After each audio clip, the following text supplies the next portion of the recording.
friends, we are back with a Albert Nurnberger one-star bow demonstration with Catherine on her personal violin.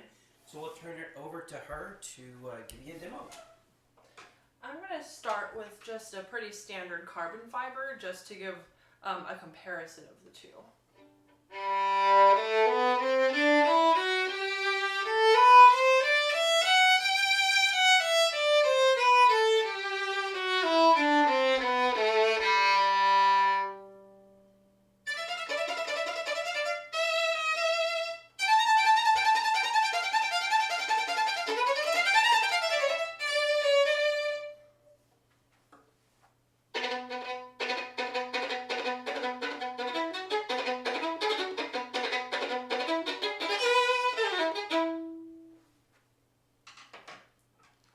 Here's the Nurnberger.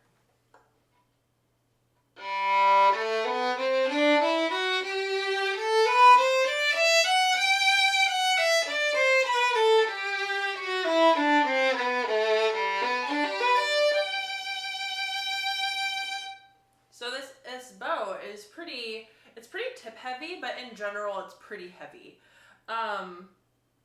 It is a wood bow, which I love wood bows. They're really great. I primarily play on carbon fibers, but I think wood bows are just fantastic. They really synergize with your instrument and draw out all those beautiful rich tones. And it just drew out a lot of lovely ringing sound out of my instruments that carbon fibers just really can't do. But this bow is more on the heavier side, and so as a result, you definitely don't have to work as hard in order to create a loud sound. You might have to work a tiny bit harder on some of the more staccato notes or the shorter notes or bounce strokes, just because it does weigh a little bit more, and so in order to generate that bounce, it might take a tiny bit more effort, but really not much, as this is a pretty also springy bow, so it just kind of bounces for itself. But anyways, onto more bow things.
Excerpt because this isn't my bow. I haven't practiced with this bow for the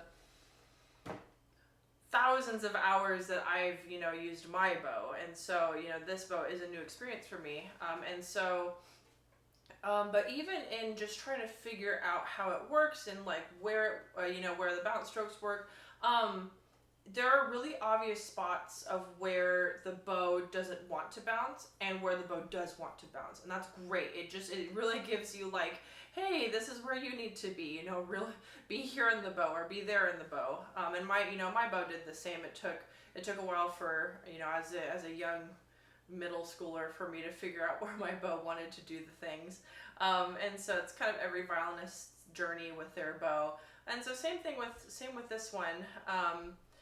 It just, there are points in it where you have to be in the right spot for it to generate the right sound. And when you are there, I find that this bow gives a very clear ricochet. It gives a very clear sauté and spiccato as well. It's a very springy bow, very bouncy. It wants to, dribble on the instrument. I find that I get a quite clear sound with this bow. It's really nice. I love that about this bow. on to more prettier things, I suppose.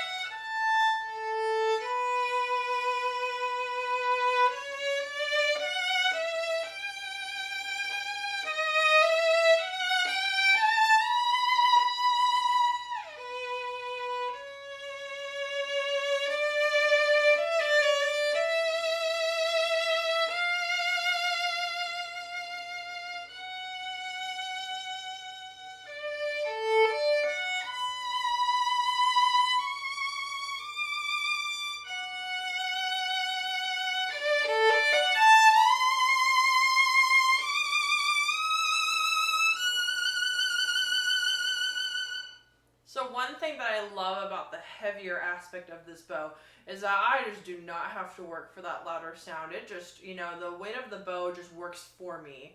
And I love it when my bows work for me. I don't have to, put in the extra effort, or I don't have to like really, really force it to do what I need to do. It just does it. So that's what I really love about this bow. It draws out beautiful tones out of my instrument. And I've tried a lot of bows over the years. And I love how, the wood on this instrument just really synergizes well with my instrument. I've also tried it with other Revivo violins in the shop, and it just really draws out beautiful sounds out of the other instruments as well. And so I think that this bow is a huge winner. It's like a chameleon. It really blends in with every instrument that I've tried it with, which was, I think, about 2 or 3. And 4, including mine. And so that's a really nice aspect of this bow, that it's really able to blend in with any type of instrument and really bring out the best in that instrument. So if you want to see for yourself, want to try it with your instrument, you're looking to upgrade your bow, wanting something with a carbon fiber quality, but just also has that beautiful richness of a wood bow, you should definitely come to Revivo Violins and check this bow out. Awesome. Thanks for the amazing demo here, Catherine. Just you video people or listening in wouldn't know this. I totally made a huge mistake, and due to technical difficulties, the previous demo of this bow cut off halfway, but it was such a wonderful demo, and as good as this one, but there was some other good information that I just may tack on the other demo to the end of this, just because this is an amazing bow, and it was funny because Catherine was trying it out with a couple other bows, and she just kind of gravitated to this one, and of course it's a very nice bow. So anyway, I'll just stop talking there and put all the details, the balance point and such in there. But good job, Mr. Albert Nurnberger, back in the day, and Catherine, for your amazing demos, and you online friends for listening in. So play on. Alright friends, we're back, and this is a bow demo with Catherine's personal violin. We have to double check and squint our eyes. It's an Albert Nurnberger 1-star bow. It's been re-haired. I believe it's been re-gripped and re-twined, or whatever you call the winding. Looks fresh.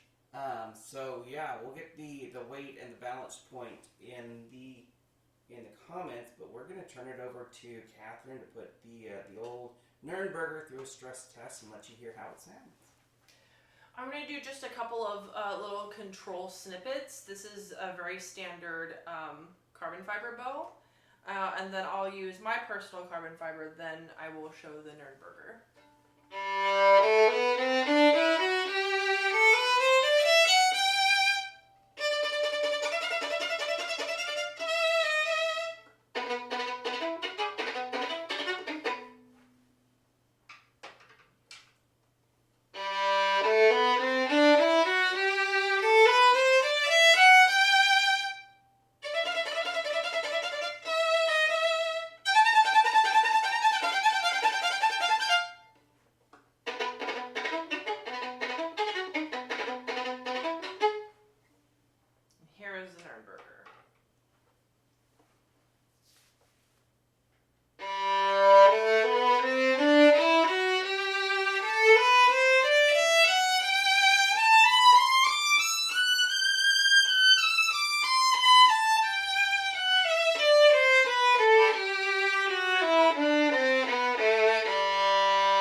discovery for me. So usually I have different points in my bow where my bow will, do the things. So like here is more of like my bouncy point, here is more of my ricochet point, and my sautille point is like right about here.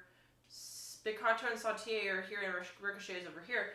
Surprisingly enough, in this bow, the ricochet point was a little bit higher than I was anticipating. And so the first time that I did the William Tell thing, like what you hear in Looney Tunes, the first time I did it a little bit too low because I was trying to mimic my bow.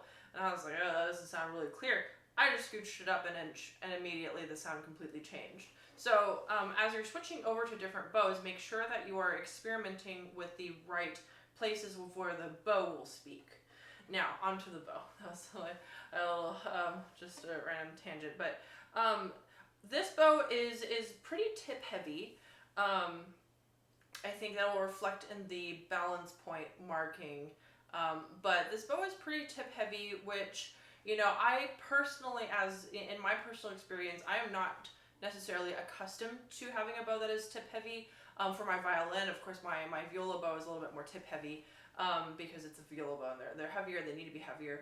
And so this is a little bit of a heavier bow comparatively to the other bow that I demoed today and my carbon fiber. But I find that with the heavier tipped bow, it sinks into the string just a little bit more, and I don't have to like input as much of my arm weight into the string. The bow just kind of does it for me. It connects with the string automatically and just really gets that sound dug in there. And really all I have to do is just pull, which is really nice, which is a really nice aspect of this bow.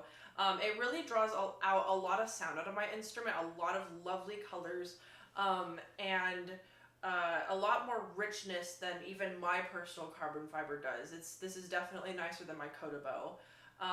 It draws out more colors and more sound, and I find that sometimes with the heavier wooden bows that the shorter articulations, so like the spiccatos, the ricochet, the sautille, what I demonstrated today, I find that those are harder to play on heavier bows, but this bow is very, very springy. I love that it's so springy. It was able to create those short articulations without too much effort on my part. And that's what you really want in a bow. You want the bow to work for you, and you not have to force the bow.